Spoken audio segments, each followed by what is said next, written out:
page 382 383 ka tafsir al-Qur'an de sura 27 fama kana la tanoki jawaba qawmi jababe be makkobe illa an qalu sona be wi akhriju yaltini ala lutin be ngure lutunde min qaryatikum kasaremo innahum no be unasun ko yinkoy yatatahharuna labinkini koy famin koy no laabi fanjaynahum en dandidi mo wala we be ngure makko den illa mrata sona be ngo makko gaddarnaha men ebbi wonde on ton min al-ghabirin ko jiado e halketebe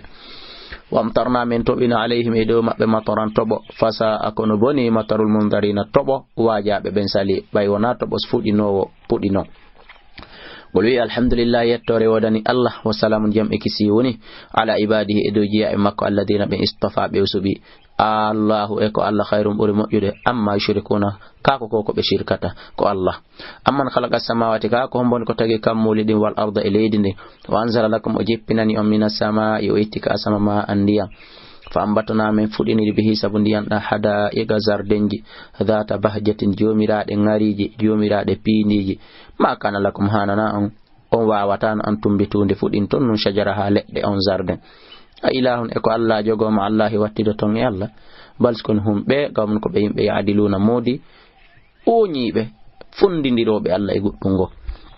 أمن جعل الأرض كاكم بون كو دليدين قرارا نيبوندي وجعل ودي خلالها كل مير أنهارا كاندي وجعل لها أودان دي رواسي هبل وجعل ودي بين البحرين كل ما جدين دي حاجزا هيدود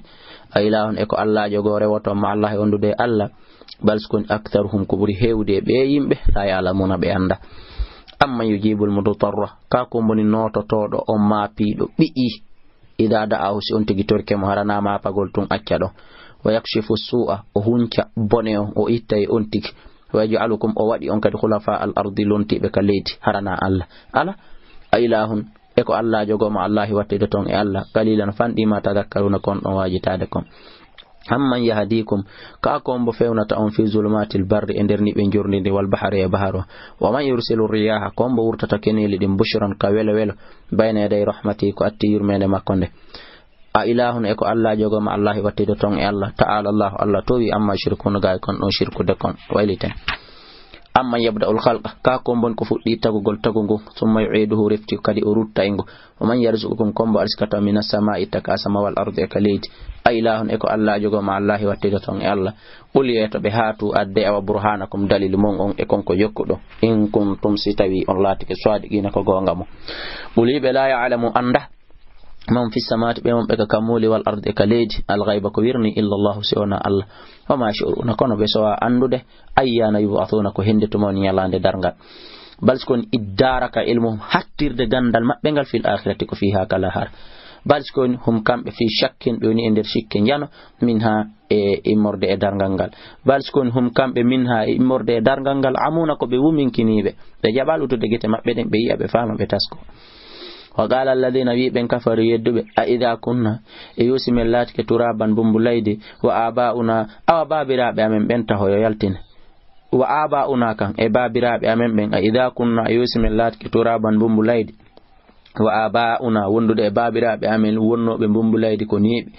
أئنا نمنين فولم خرجونكم يلتن تنتبه لقد وئدنا أقوم دي من فدام هذا ده فدور ده نحن من وآباؤنا أبابرا بأمن فتنو من قبلكم نبي من نبا ما فدور ده فدارها كنهاني ونالي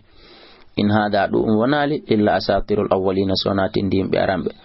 وليات بسيروا جند في الأرض كليدي فانظروا دارون كيف كان كهن لا تري عاقبة المجرمين بطن بومبين ولا تحزن عليهم allawi ane laado ma kala aden tawhid wata suno e ko be woni huwude kon wala takun wata won kadi fi daygin ender bittendi mimma yamkuruna e de pewje bonde ko ben pewjande islam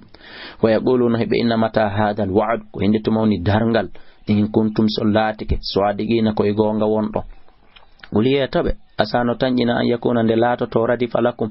hara battanike on ba'dul ladhi yoga e dimpiji tastajiluna di won don hawjirde dargal gal ma lette de mamayde monde ngasa goddo mo battike wa inna rabbaka andun no jomma ladu fadlin ko jombural ala nasi e do yimbe ben walakin nakoni tun aktarahum ko buri hewde mabbe la yashkurun be la yatude nemaji ni